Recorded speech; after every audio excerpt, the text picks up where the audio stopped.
Hello there, you beautiful people. Welcome back to another video. Manchester City won 4-1 last night in the Champions League against Club Brugge, and it was satisfying. It was nice. It was welcome, and it was definitely much needed after the week that Manchester City have had. I'm going to run through that today and talk about 5 things that I personally took from the game. As always, there are loads of talking points, and you can take whatever you want from it, but these are, of course, just the 5 things that personally stood out to me after that very satisfying performance, if we're being totally honest. And before I do that, I want to say thank you, as always, to OneFootball. It's a fantastic app. How many times are we going to have to say this to you guys? If you haven't already downloaded, you can scan the QR code next to my face on screen right now, which is pretty cool, if I'm being honest, via your phone, or you can click the link in the description below, which will download it straight to your phone as well. Over 10 million people use OneFootball, and it costs absolutely £0, $0. It's free, basically, and you get all your Manchester City news and all your stats and information from not just Manchester City, but from across the world of football as well. So if you want to keep ahead of the game and know the news before it breaks, basically,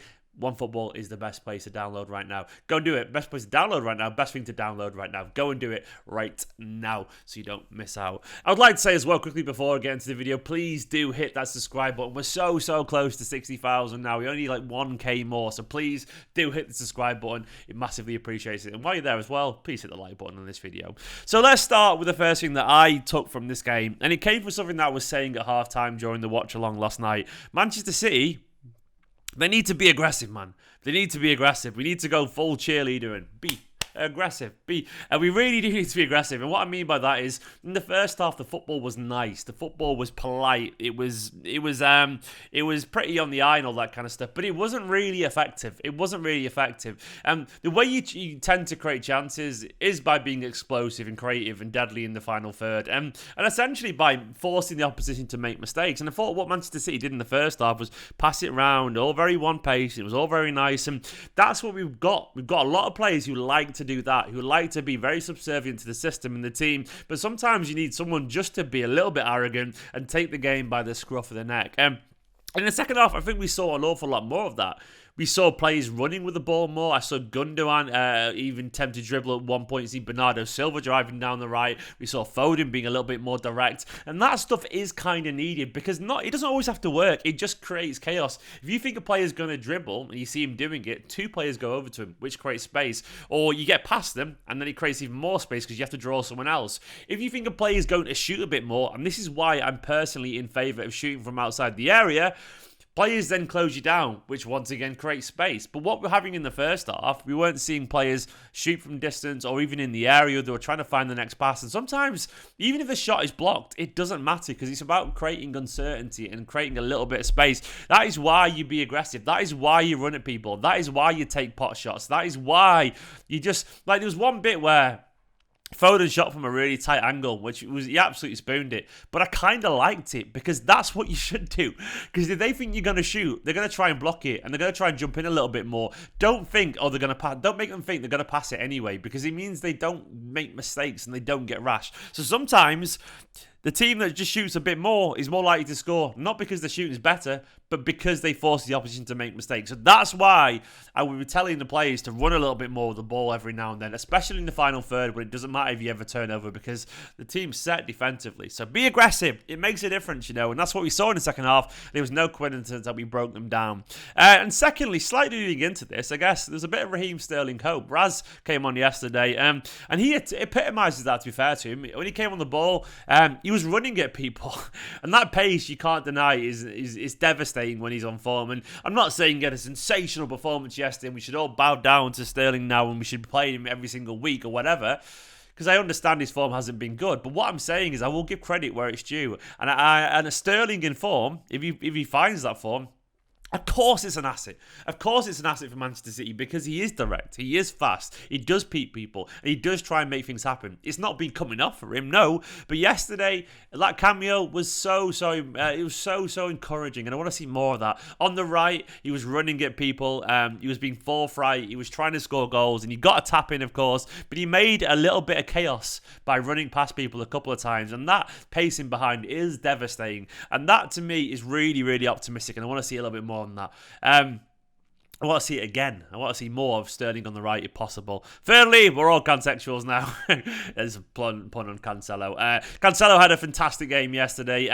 He's such a weird weird player, Cancello. He can be absolutely brilliant, then he can be terrible at the same time. But I want to see more games from Cancello like this going forward. 3 assists yesterday, a hat-trick of assists for the Iberian Cafu. Is that even the right for? I don't know. I'll leave that to the City Chance guy. But either way, I thought he was really impressive yesterday. And he doesn't have a great assist record, weirdly. He creates chances, of course, but his assist record isn't really up there with the very best, like Alexander-Arnold and people like that. And I do want him to have that. And I think yesterday showed that he can do that. But he was impressive. I mean, defensively, he can be very, very hit and miss. And I said yesterday as well, he's kind of like, he's kind of like underwhelming a little bit, He can't defend for Toffee, but he's sweet as Toffee, so you allow him for it, basically. That's the analogy I used yesterday.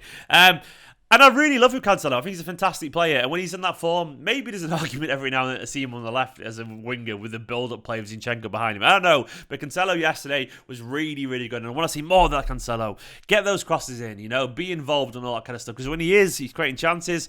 I want him to get the assist that Alexander-Arnold gets and people like that. He should be aiming for those levels because he has that ability. He really should be. The fourth thing is Guardiola was riled up yesterday. We learned Guardiola's feeling feisty right now. And I kind of liked it, actually. I kind of liked it. He made a nod to the agenda, which I'm not going to complain about. He made a nod to the idea that... people don't give Man City favours. And he said, when you're at Man City, nobody helps you.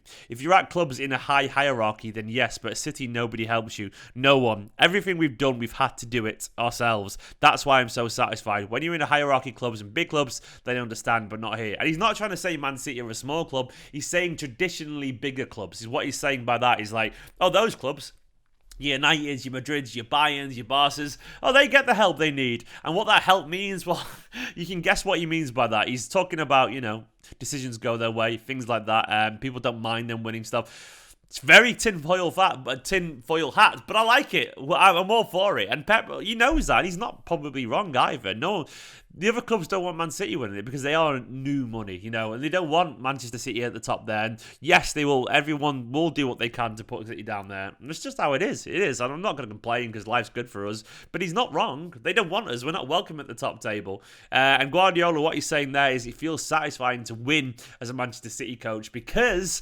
everyone wants to rub it in the face. No one's going to go, you manage. Like when he was at Barca and Bayern, all he got was smoke blown up his arse. And that's all those clubs ever get. But you don't get that at City. You just don't. And that's part of the reality, and I like it. And he also was defensive about the United comments when he said Bruges is a bigger game.